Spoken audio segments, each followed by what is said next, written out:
MTA International, reaching the corners of the earth. Muslim television Ahmadiyya international کی یہ نشریات آپ کی خدمت میں لندن سے پیش کی جا رہی ہیں۔ اس وقت ہم سیدنا حضرت امیر المومنین خلیفۃ المسیح رابع ایدہ اللہ تعالی بنصر العزیز کا ایک تاریخی خطبہ جمعہ آپ کی خدمت میں پیش کر رہے ہیں۔ صلی علی محمد صلی علی حبیبنا صلی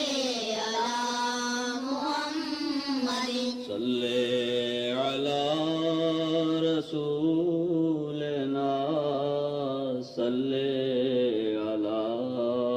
محمد صلی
أشهد أن لا إله إلا الله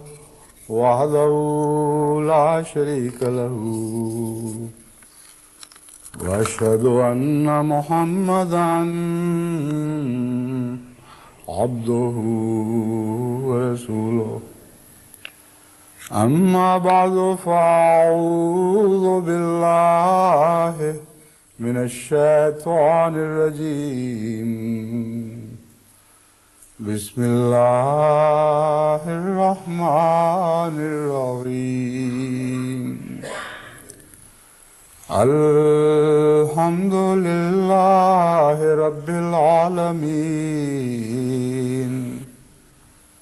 الرحمن الرحيم مالك يوم الدين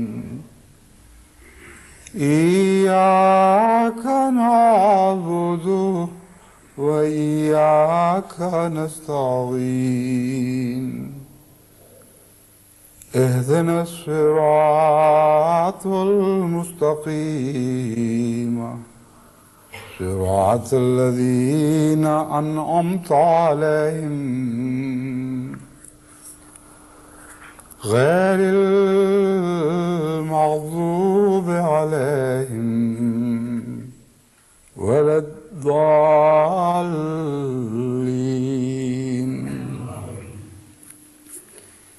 إذ يريكهم الله في منامك قليلا ولو أراكهم كثيرا لفشلتم ولتنازعتم في الأمر ولكن الله سلم إنه عليم بذات الصدور وإذ يريكموهم إذ التقيتم في أعينكم قليلا ويقللكم في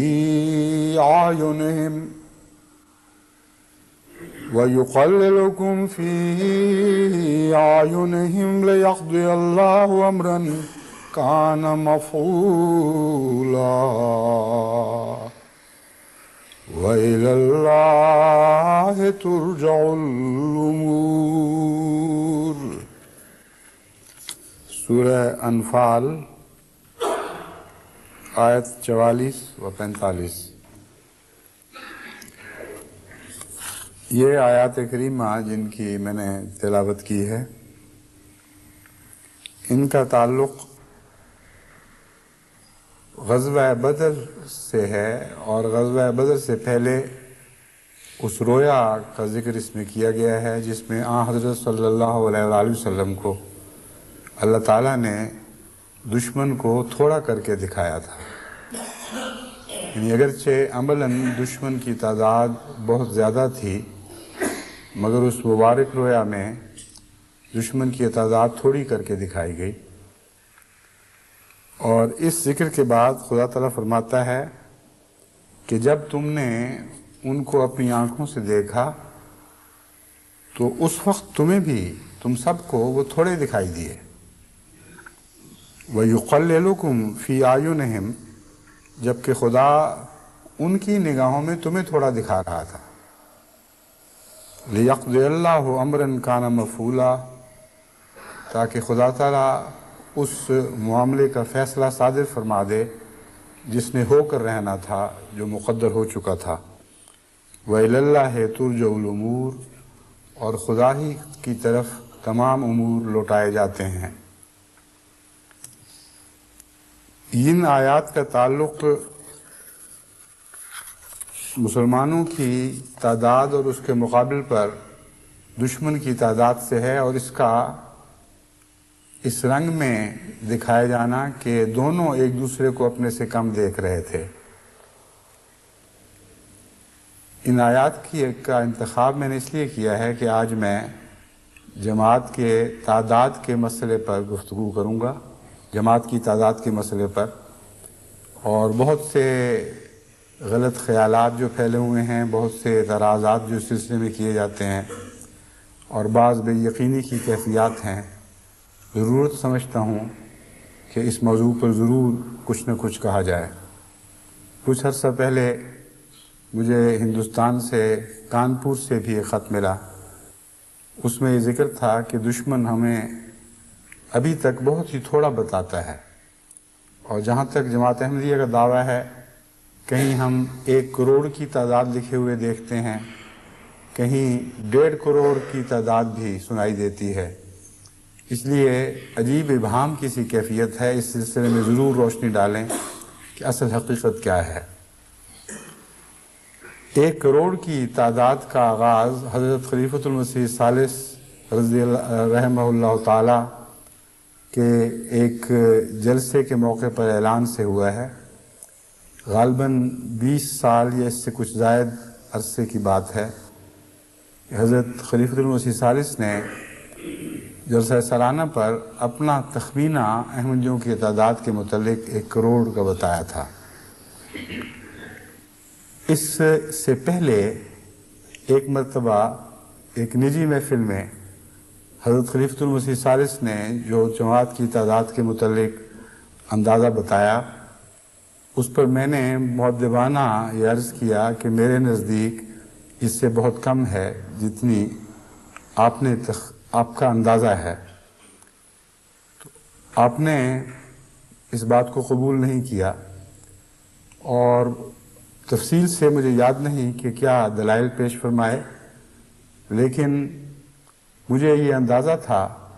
یعنی اس ساری گفتگو کے بعد یہ اندازہ ہوا کہ بہت سی جماعتیں، خصوصاً بیرونی ممالک اور پاکستان میں بعض اضلاع کی جماعتیں حضرت خلیفۃ المسیح کی خدمت میں جب جماعت کے اندازے پیش کرتی ہیں تو پوری احتیاط سے کام نہیں لیتی۔ ایک ملک کے متعلق مجھے یاد ہے، اس کے ذکر میں آپ نے فرمایا کہ وہاں 10 لاکھ کی تعداد پہنچ چکی ہے۔ بعد میں مجھے بھی اس ملک کے دورے کا موقع ملا، لیکن میرے اندازے کے مطابق 5 لاکھ کے لگ بھگ تعداد تھی۔ تو اندازوں میں فرق ہوتا ہے، لیکن جہاں تک میں نے اس گفتگو سے اندازہ لگایا، حضرت خلیفۃ المسیح ثالث کو پورا یقین تھا کہ یہی تعداد ہے، اور نعوذ باللہ من ذالک اس میں کسی مبالغے کا سوال ہی پیدا نہیں ہوتا، چونکہ مقام ادب یہ تھا کہ اس کے بعد میں زبان نہ کھولتا، اس لیے اس موضوع پر پھر میں نے کبھی کسی سے گفتگو نہیں کی۔ جب حضرت خلیفۃ المسیح ثالث رضی اللہ تعالیٰ عنہ رحمہ اللہ تعالیٰ عنہ کا وصال ہوا اور خلافت کی ذمہ داری میرے کندھوں پر ڈالی گئی، تو مجھے اکثر بیرونی ممالک میں دورے کے وقت اس سوال کا سامنا ہوا، اور میرے لیے اس وقت یہ ایک بہت ہی مشکل مسئلہ تھا کہ جہاں تک گزشتہ خلیفہ کی طرف سے اعلان کا تعلق ہے، میرا یہ مقام نہیں تھا کہ میں اس کے خلاف کوئی رائے ظاہر کرتا، اور جہاں تک میرے اپنے تخمینے کا تعلق تھا میں کم سمجھا کرتا تھا۔ اس لیے ان دونوں مسائل کے درمیان سے ہمیشہ میں نے سچے گریز کی رائے اختیار کی کہ جب بھی کسی سوال کرنے والے نے سوال کیا تو میں نے ہمیشہ یہی جواب دیا کہ جہاں تک میری ذات کا تعلق ہے، میں ساری دنیا کے احمدیوں کی تعداد کا تخمینہ نہ لگا سکا ہوں، نہ یہ کسی کے لیے ممکن ہے کہ حقیقتاً یہ تخمینہ لگا سکے، کیونکہ اس کی راہ میں بہت سی مشکلات ہیں۔ لیکن مجھ سے پہلے خلیفہ نے ایک تخمینہ پیش کیا تھا جو 1 کروڑ کا تھا، اور یہی تخمینہ ہے جو جماعت میں رائج ہے، اور جب بھی سوال کرنے والے نے مزید کوریدا اور میرے ذاتی اندازے کے متعلق گفتگو کی تو میں نے ہمیشہ بلا تردد یہ بتایا کہ میرے خیال میں اس سے کم ہے۔ لیکن مشکل یہ پیش آئی کہ چونکہ باقاعدہ طور پر میں اس مقام پر نہیں تھا، اس مقام پر نہیں تھا، اور عملاً میرے لیے ممکن بھی نہیں تھا کہ پہلے تخمینے کے متعلق جانچ پڑتال کر کے اس کی تصحیح کر سکتا. اس لیے جماعت میں ہر جگہ 1 کروڑ کی تعداد رائج ہو گئی. مشکل اس پر مزید یہ پیش آئی کہ بہت سے لوگوں نے اندازہ لگایا کہ اگر 20 سال پہلے 1 کروڑ تعداد تھی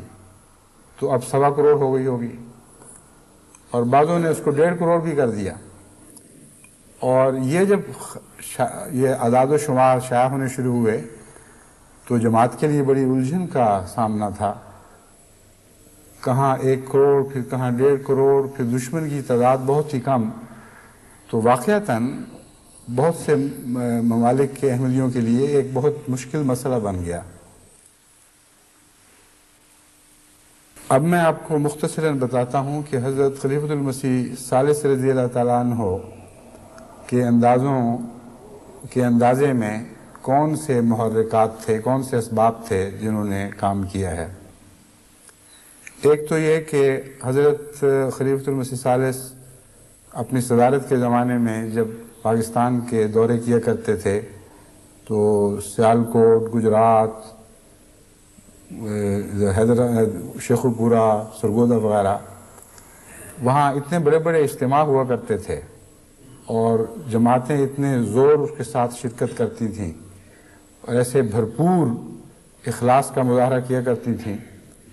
کہ ایک سرسری تخمینے میں بہت بڑی تعداد دکھائی دیتی تھی. اور ان دوروں کے نتیجے میں کچھ مختلف امراء کی رپورٹس، ایسی رپورٹوں کے نتیجے میں، مثلا جن کے متعلق ایک کے متعلق مجھے بھی علم ہے کہ سیالکوٹ کے متعلق ایک دفعہ کسی صاحب نے، امیر تو نہیں تھے مگر کسی دوسرے نے، حضرت خلیفۃ المسیح ثالث کو یہ اثر دیا کہ سیالکوٹ میں تو کوئی جگہ ہی نہیں جہاں احمدی نہ ہو. تقریباً سارا سیالکوٹ احمدیت سے بھر گیا ہے. جو یہ بات امر واقعہ نہیں ہے. سیالکوٹ میں جہاں جماعتوں کے گچھے ہیں، جہاں عموماً لوگ دوروں پر جاتے ہیں، وہاں واقعی یہی منظر دکھائی دیتا ہے. لیکن بڑے بڑے علاقے ہیں جو بالکل خالی پڑے ہیں. چنانچہ جب میں نے دورے کیے تو میں نے یہ دیکھا، مجھے اس سے اندازہ ہوا کہ کیوں غلطی ہو جاتی ہے کہ اگر میں صرف احمدی علاقوں کے دورے کر کے آتا تو میرے پر بھی یہی تاثر ہوتا. لیکن میں نے دوسرے علاقوں کے بھی دورے کیے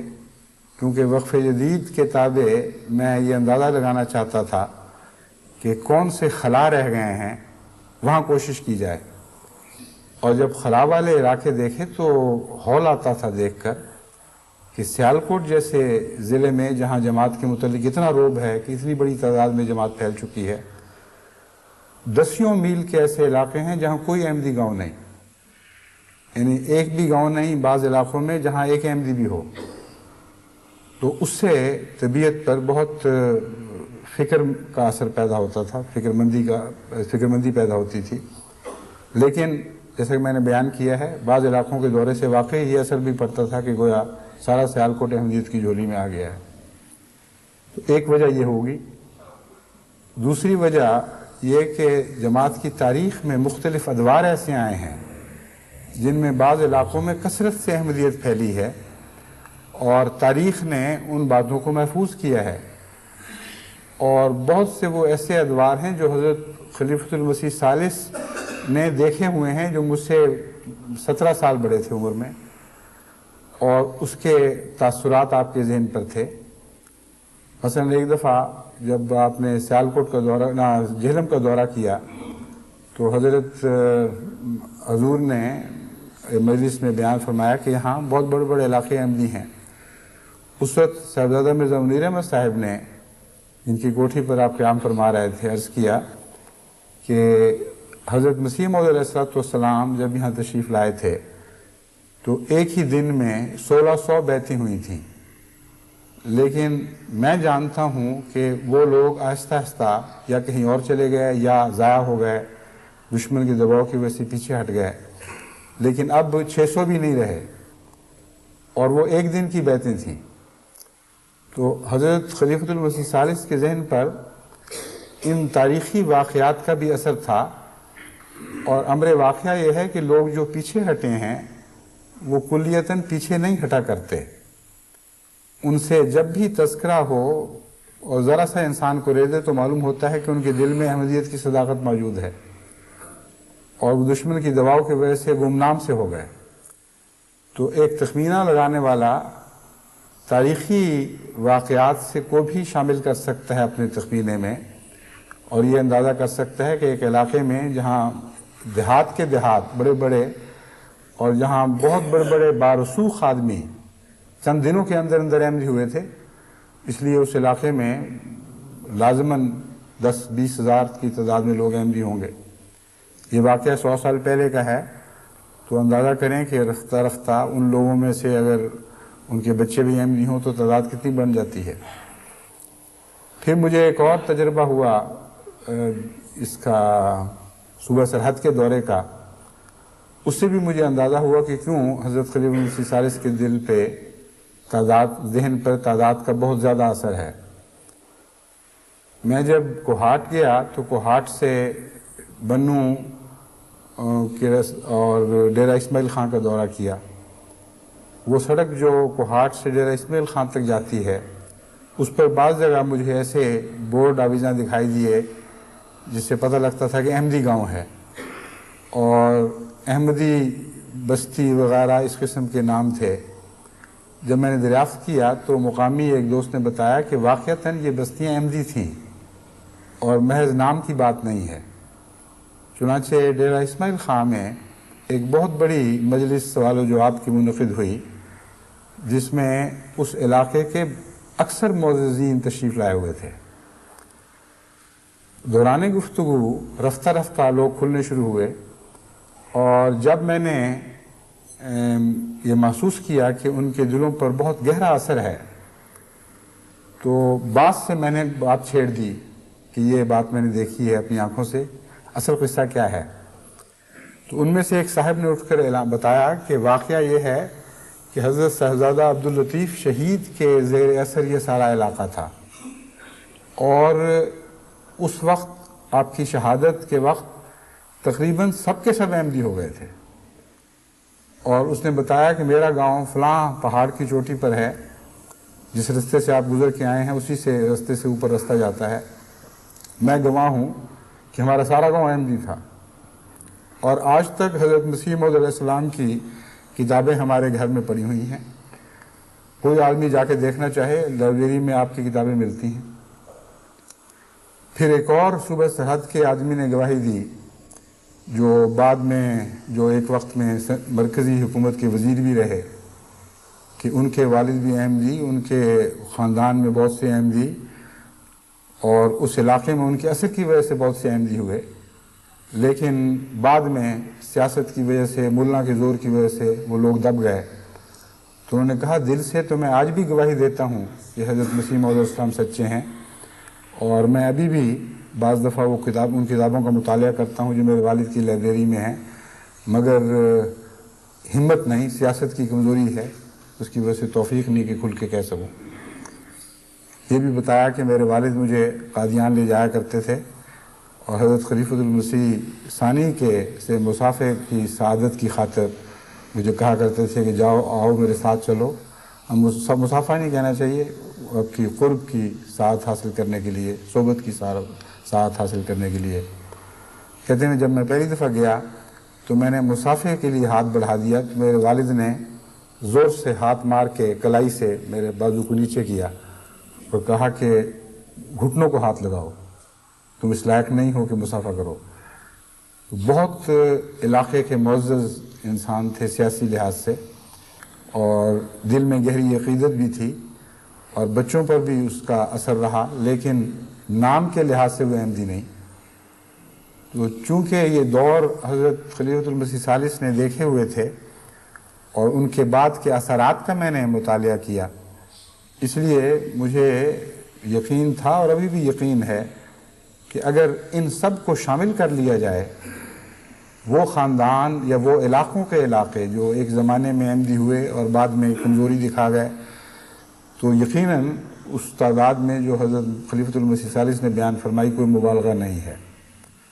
لیکن جہاں تک ارادے یا نیت کا تعلق ہے اس میں مبالغے کا سوال ہی کوئی نہیں پیدا ہوتا۔ اب رہا یہ سوال کہ ایسا کیوں ہوا اور خدا تعالیٰ نے ایسا کیوں کرنے دیا، تو اس کے متعلق قرآن کریم کے مطالعے سے پتہ چلتا ہے کہ بعض دفعہ الہی حکمتیں ایسی ہوتی ہیں کہ ایک جماعت اپنے آپ کو مد مقابل کے سامنے زیادہ سمجھے اور مد مقابل کو تھوڑا سمجھے۔ نسبت کی بات ہے، اگر مد مقابل تھوڑا دکھائی دیتا ہے تو مقابل پر اپنی تعداد زیادہ دکھائی دے گی، اور یہ الہی حکمت ہوتی ہے۔ چنانچہ حضرت مسیح موعود علیہ السلام کو بھی ایک سے زائد مرتبہ یہ الہام ہوا جس کہ نصرت بالرعب، کہ مجھے رعب کے ذریعے نصرت عطا کی گئی۔ تو جماعت کا ایک رعب بھی ہے، اور وہ رعب بہت بڑا ہے۔ اس رعب کے مقابل پر ہماری تعداد تھوڑی ہے، لیکن جب اس رعب پر نظر جاتی ہے تو وہ کروڑ سے بھی زیادہ تعداد دکھائی دیتی ہے۔ اور خدا تعالیٰ کی تقدیر بعض دفعہ ایسا کیا کرتی ہے۔ چنانچہ میں نے قرآن کریم کی جن آیات کی تلاوت کی ہے، اس پر کوئی جاہل مولوی تو اعتراض کر سکتا ہے، مگر صاحب فراست جو انسانی نفسیات پر نظر رکھتا ہے اس کے لیے کوئی اعتراض کی گنجائش نہیں۔ اللہ تعالیٰ نے حضرت صلی اللہ علیہ وآلہ وسلم کو مخاطب کر کے فرمایا کہ یاد کر وہ وقت جب کہ میں نے تجھے رویا میں دشمن کی تعداد کم دکھائی۔ اب پہلا سوال یہ پیدا ہوتا ہے کہ اللہ تعالیٰ دکھا رہا ہے، نعوذ باللہ جھوٹی رویا دکھائی، اور خدا تعالیٰ کو غلط بیانی کی کیا ضرورت تھی؟ اگر نعوذ باللہ مولوی کی تعریف میں یہ غلط بیانی کہلائے تو یہ عجیب و غریب بات ہے کہ اللہ تعالیٰ خود دکھا رہا ہے اور فرماتا ہے کہ میں نے ایسا کیا اور تجھے تعداد کم دکھائی۔ تو اگر حضرت خلیفۃ المسیح ثالث کے دل پر الہی تصرف کے تابع دشمن کم اور اپنی تعداد کے زیادہ ہونے کا اثر پڑا تو اس میں تعجب کی کون سی بات ہے؟ اسی آیت میں اللہ تعالیٰ فرماتا ہے اس کی ایک حکمت تھی، وَلَوْ أَرَاكَهُمْ كَثِيرًا لَفَشِلْتُمْ، اگر تمہیں ان کی تعداد زیادہ دکھائی دی جاتی جیسا کہ تھی، اور نسبت کے لحاظ سے تم کم ہو جاتے اور وہ زیادہ ہو جاتے، تو تم میں بہت سے ایسے کمزور ہیں جو پھسل جاتے اور ٹھوکر کھا جاتے، اور آپس میں تم لوگ اختلاف شروع کر دیتے۔ اللہ تعالیٰ سینوں کے راز کو بہتر جانتا ہے، لیکن پھر بھی یہ سوال رہ جاتا ہے کہ اس کے باوجود واقعات کے خلاف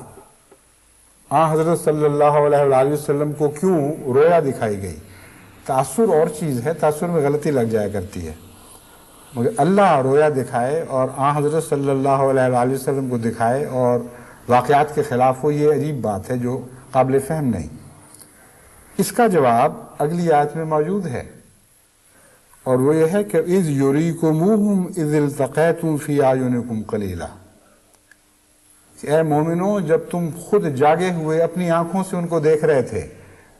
اور ان کی تعداد کو کم سمجھ رہے تھے، وہ وقت یاد کرو۔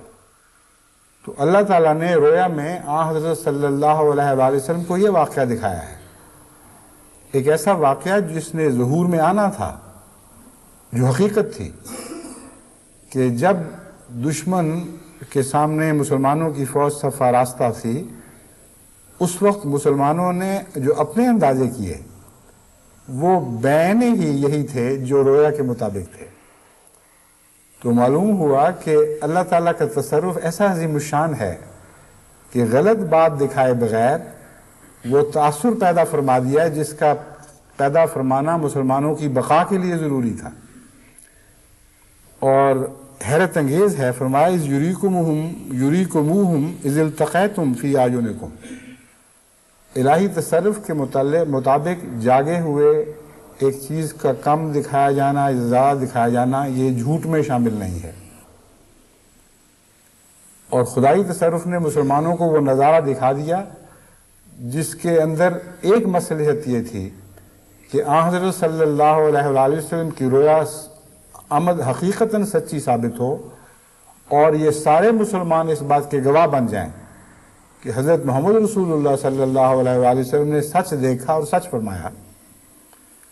ورنہ نعوذ باللہ اگر ایسا نہ ہوتا اور آن حضرت صلی اللہ علیہ وآلہ وسلم یہ کہہ کر مسلمانوں کو میدان جنگ میں لے جاتے، جیسا کہ آپ نے فرمایا تھا ان کو کہ مجھے خدا نے بتایا ہے کہ دشمن کی تعداد تھوڑی سی ہے، کوئی حرج نہیں ہے، چلو، اور وہاں دشمن زیادہ دکھائی دیتا، تو آپ اندازہ کر سکتے ہیں کہ کتنی بڑی قیامت آتی ہے اور کتنا بڑا فتنہ پیدا ہو جاتا ہے۔ یعنی کمزور ایمان والوں کے لیے، سچے مومنوں کے لیے تو کوئی فتنے کا مقام نہیں ہوا کرتا۔ اور اللہ کی شان دیکھیں کہ ان میں سے ہر شخص، ہر مجاہد جو اس غزوہ میں شامل تھا، ہر ایک کی آنکھوں نے یہی نظارہ دیکھا جو حضرت محمد رسول اللہ صلی اللہ علیہ وسلم کو دکھایا گیا تھا کہ دشمن کم ہے اور آپ زیادہ ہیں تعداد میں۔ بس جماعت احمدیہ کی تقویت کے لیے، ان کو سہارا دینے کے لیے اور بہت بڑے اور قوی دشمن کے روب سے بچانے کی خاطر خدا تعالیٰ نے، میں سمجھتا ہوں، اپنے تصرف کے تابع یہ انتظام فرمایا۔ اس لیے حضرت خلیفۃ المسیح ثالث کا جو اندازہ تھا وہ ایک الہی تصرف کے تابع تھا، لیکن جب حقیقت میں اعداد و شمار پر بحث ہو تو اس وقت احمدیوں کا اس بات پر اصرار کرنا کہ ہم ضرور اتنے ہیں، یہ درست نہیں ہے، یا اس کو بڑھا چڑھا کر مزید بیان کرنا، یہ بھی درست نہیں ہے۔ اس میں احتیاط کرنی چاہیے۔ اس کا موقع اس لیے پیش آیا کہ ایک جگہ سے مجھے خط آیا کہ تعداد کے اوپر میری کسی سے گفت و شنید ہوئی اور اس نے حتماً کہا کہ ہرگز تم اتنے نہیں، اور میں تیار ہوں کہ میں مباہلہ کر لوں اس بات پر۔ اگر تو مباہلے کا مضمون عام ہو گیا ہے، یہاں تک کہ ایک پاکستان کے جاہل مولوی نے یا کسی نے تعداد کے معاملے میں مجھے مباہلے کا چیلنج دیا، تو معلوم ہوتا ہے اس کے ذہن پر یہ اثر ہوگا۔ اس نے کہا میں مباہلہ کرتا ہوں، میں نے کہا ہرگز مباہلہ نہیں کرنا، کبھی اندازوں میں بھی مباہلے ہوئے ہیں، اور پھر تعداد کا مضمون ایسا مضمون ہی نہیں جس میں مباہلے کیے جائیں۔ کسی کی صداقت کا مضمون ایسا مضمون ہے جس میں مباہلے کیے جاتے ہیں، یہ تو ایک لغو بات ہے۔ ہر بات کو کھیل بنا لو اور مباہلہ کر لو، اور مباہلے کا مطلب یہ ہے کہ خدا ضرور تمہارے مد مقابل کو تمہاری زندگی میں ہلاک یا رسوا کر دے۔ تو کیوں خدا کی تقدیر کو آپ خام خواہ اپنے اندازوں کے تابع بنانے کی کوشش کرتے ہیں؟ خدا کی تقدیر کا تقدس تقاضا کرتا ہے کہ ان چھوٹی چھوٹی باتوں میں ایسے بڑے بڑے دعوے نہ کیا کریں۔ تو اس لیے بھی مجھے ضرورت پیش آئی ہے کہ اس مضمون کو ایک دفعہ خوب اچھی طرح کھول دوں۔ جہاں تک دشمن کے دعوی کا تعلق ہے، وہ ویسے ہی مذاق خیز ہیں اور ایک دوسرے کو جھٹانے والے ہیں، اور اتنے لغو ہیں کہ کوئی بچہ بھی ان کو سن کر ان سے متصر نہیں ہو سکتا۔ میں اس کی چند مثالیں آپ کے سامنے رکھتا ہوں کہ وہ جو احمدیوں پر مبالغے کا الزام دھرتے ہیں، ان کی اپنی کیفیت کیا ہے، ان کے نزدیک جماعت احمدیہ کی تعداد کیا ہے اور ان کے اندازوں میں اختلافات کیا کیا ہیں۔ اس کے چند نمونے میں آپ کے سامنے رکھتا ہوں۔ ایشیا جو جماعت اسلامی کا 7 روزہ رسالہ ہے، 29 نومبر 1970 کو اس نے اپنی اشاعت میں لکھا کہ پاکستان میں 11 کروڑ مسلمان بستے ہیں، جبکہ قادیانیوں کی کل تعداد چند لاکھ بھی نہیں۔ یاد رکھیے یہ اعلان ہے ان کا 29 نومبر 1970 کا۔ اس کے 3 مہینے کے بعد 7 روزہ چٹان میں جماعت اسلامی کے سرکردہ لیڈر سید اسد گیلانی کا یہ اعلان شائع ہوا، یہ بیان شائع ہوا کہ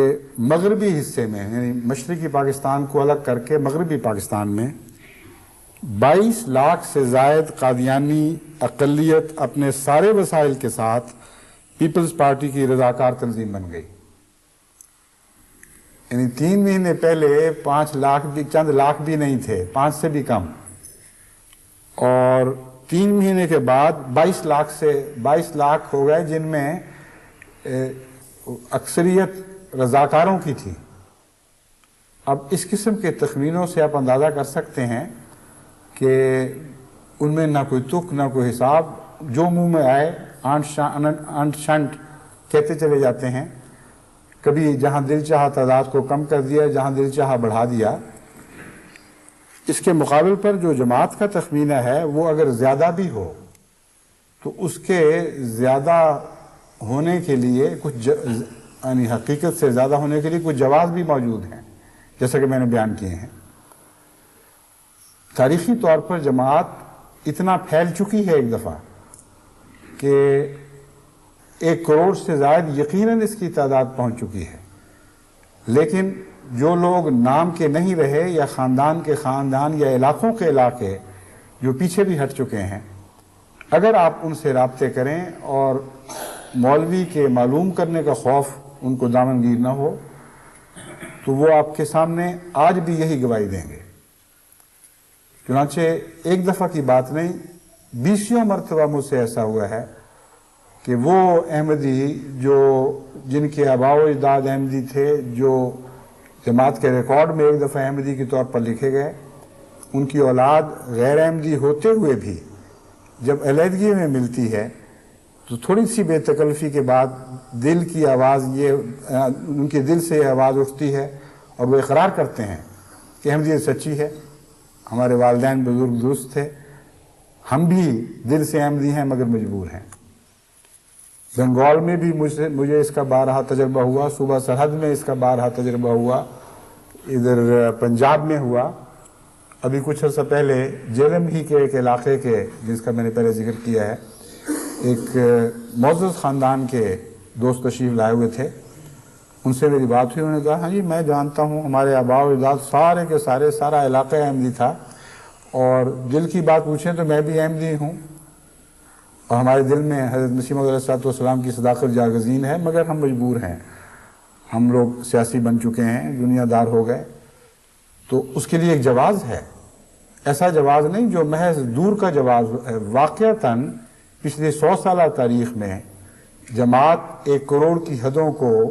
مس کر چکی ہے۔ اب ہمارا فرض ہے کہ ان لوگوں سے رابطے دوبارہ زندہ کریں، جو لوگ کھوئے گئے یا پیچھے ہٹیں ان کو کھینچ کر لائیں۔ اس لیے اس مبالغے میں تو، اگر یہ مبالغہ کہتے ہیں، کوئی ایک بنیاد موجود ہے، اسے کلیتاً ہوائی بات نہیں کہا جا سکتا۔ اور ان کی باتیں آپ سنیے کیسی ہیں۔ ایک جگہ جماعت اسلامی کے 1970 کے اعلان کے مطابق چند لاکھ بھی احمدی نہیں، اس کے کچھ دیر کے بعد تو نہیں، 1984 میں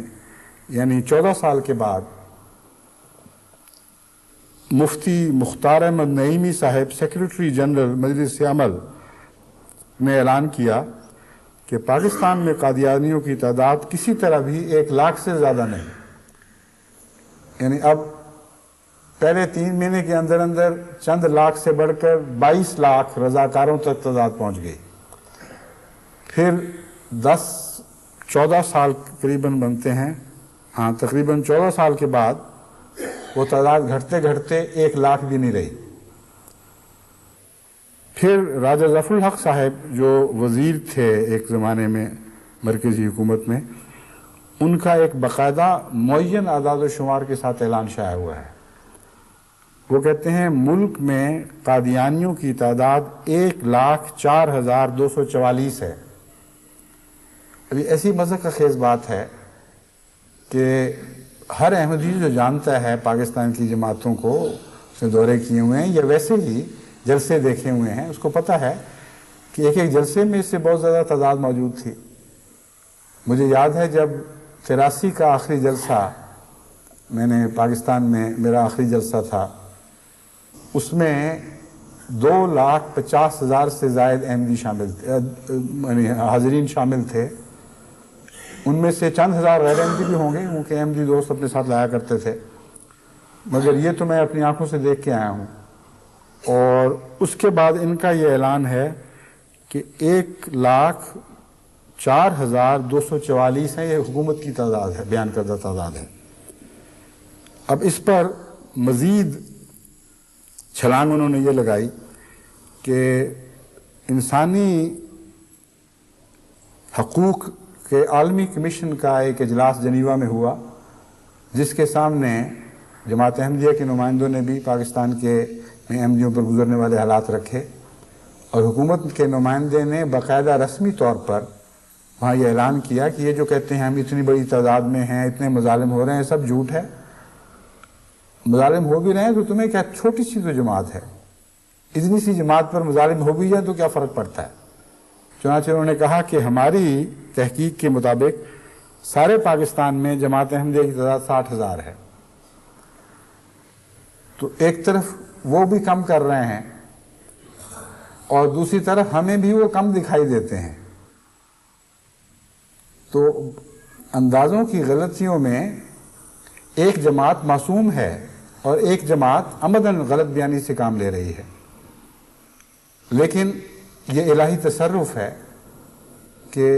وہ ہمیں معمولی سمجھتے ہیں، ہم اپنی تعداد کو ان سے زیادہ سمجھتے رہے، اور دونوں باتوں کا فائدہ ہمیں پہنچا ہے، کیونکہ جنگ بدر میں بھی ان دونوں غلطیوں کا فائدہ مسلمانوں ہی کو پہنچا تھا۔ اگر ایک بڑی تعداد اپنے مد مقابل کو چھوٹا سمجھے تو وہ اسے حقیر سمجھ کر اتنے ذرائع کام میں نہیں لاتی جتنے ذرائع کی اس جد و جہد میں ضرورت ہونی چاہیے۔ یعنی ذرائع موجود بھی ہوتے ہیں، طاقت موجود ہوتی ہے، لیکن مد مقابل کو حقیر اور معمولی سمجھ کے وہ پوری کوشش کو بروئے کار نہیں لاتے، اس لیے ان کا نقصان ہوتا ہے۔ وہ جماعت جس کے مد مقابل بہت بڑی طاقت ہو، ان کو اگر اتنی طاقت دکھائی دی جائے تو ان کے ڈر کے مارے حوصلے پست ہو جائیں اور ان کی بقا مشکل ہو جائے۔ اس لیے اللہ تعالیٰ نے نفسیاتی لحاظ سے اس غلطی کا بھی فائدہ ان کو ہی پہنچایا، اور وہ اس حوصلے میں رہتے ہیں کہ نہیں دشمن ٹھیک ہے بڑا سی، ہم بھی کون سے کم ہیں، ہماری بھی کافی تعداد ہے، یہ مقابلہ خوب رہے گا، اس سے ان کے حوصلے جوان رہتے ہیں۔ بہرحال یہ صورتحال ہے جو تعداد کے لحاظ سے مختلف نظریات، مختلف جہتوں سے اندازے پیش کیے گئے ہیں، مگر یہ سب اندازے ہیں۔ میں نے جب بھی اس موضوع پہ غور کیا، میرے دل سے ہمیشہ دو دعائیں اٹھتی رہی ہیں، ایک کے بعد دوسری، اور میں آج ان دعاؤں میں بھی آپ کو شامل کرنا چاہتا ہوں اور اس مضمون کا تعلق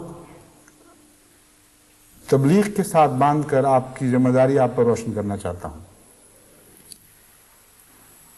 میرے دل سے ہمیشہ ایک دعا تو یہ اٹھی کہ اللہ اگر ہم کم ہیں، 1 کروڑ سے کتنا کم ہے ہمیں علم نہیں، لیکن تو یہ تو کر سکتا ہے کہ میری موت سے پہلے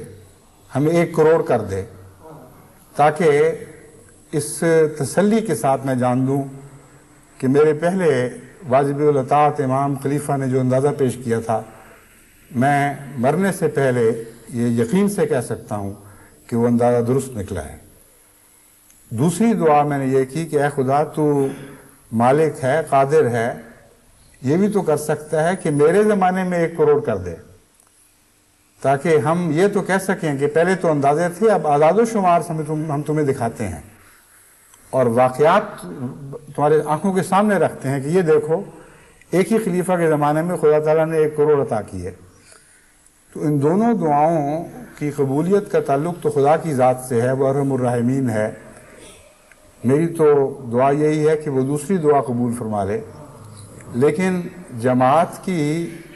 کوششوں اور محنتوں اور مخلصانہ جد و جہد سے بھی اس بات کا تعلق ہے۔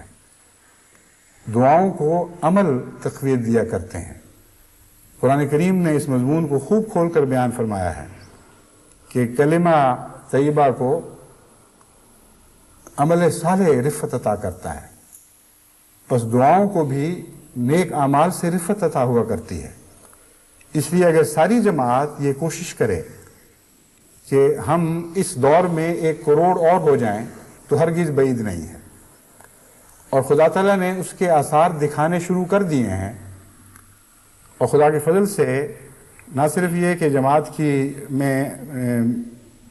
بیعتوں کا رجحان بہت تیزی سے بڑھ رہا ہے، بلکہ بعض نئے علاقے سامنے آ رہے ہیں جن کے متعلق توقع ہے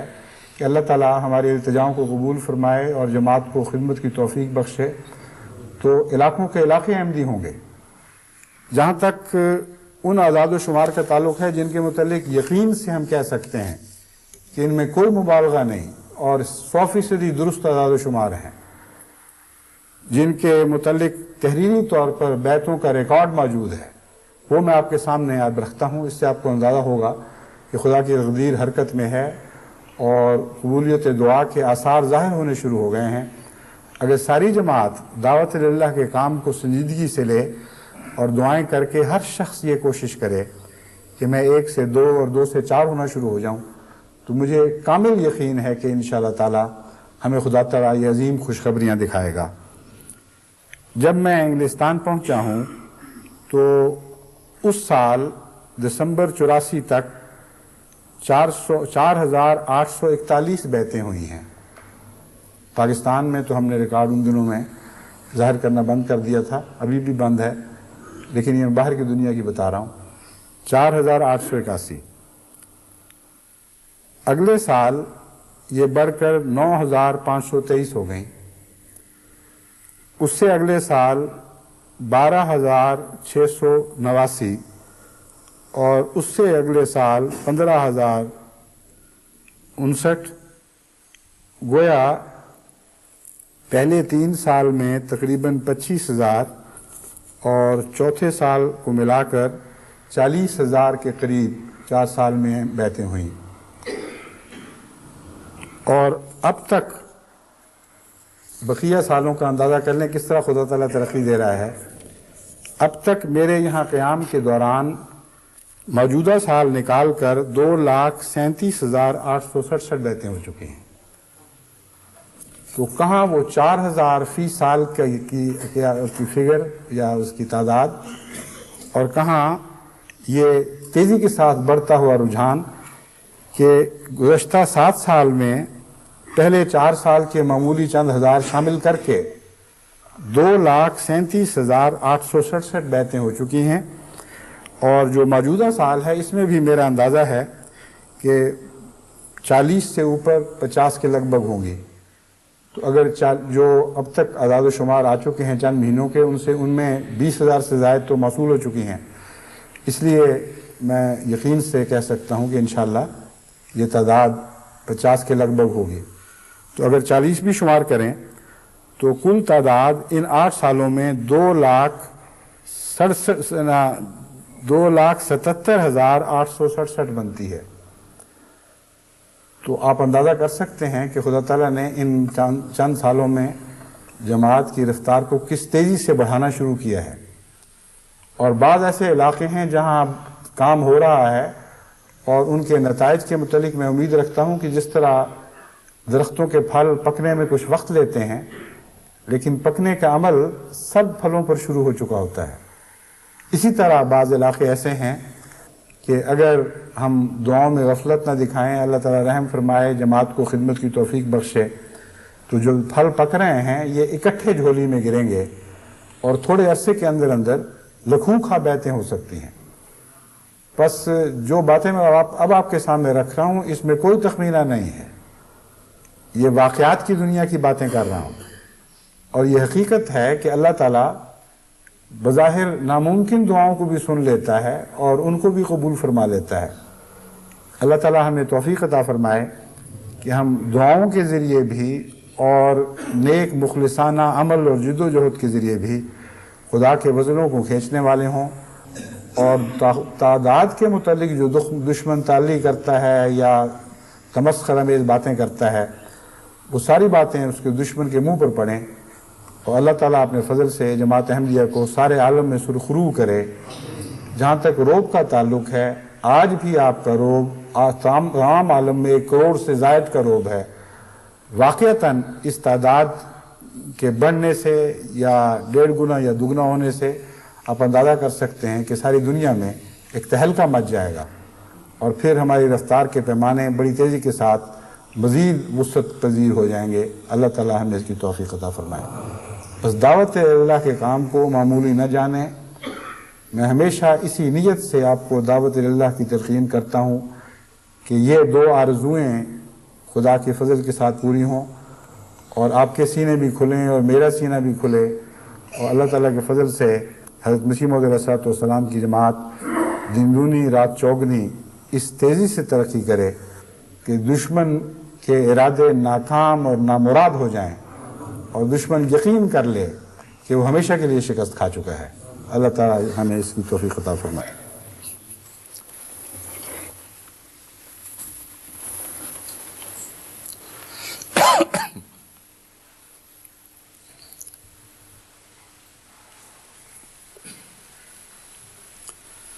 الحمد لله نحمده ونستعينه ونستغفره ونؤمن به ونتوكل عليه ونعوذ بالله من شرور أنفسنا ومن سيئات أعمالنا من يهده الله فلا مضل له ومن يضلله فلا هادي له ونشهد أن لا إله إلا الله وحده لا شريك له ونشهد أن محمدا عبده ورسوله عباد الله رحمكم الله إن الله يأمر بالعدل والإحسان وإيتاء ذي القربى وينهى عن الفحشاء والمنكر والبغي يعظكم لعلكم تذكرون اذكروا الله يذكركم وادعوه يستجب لكم ولذكر الله أكبر.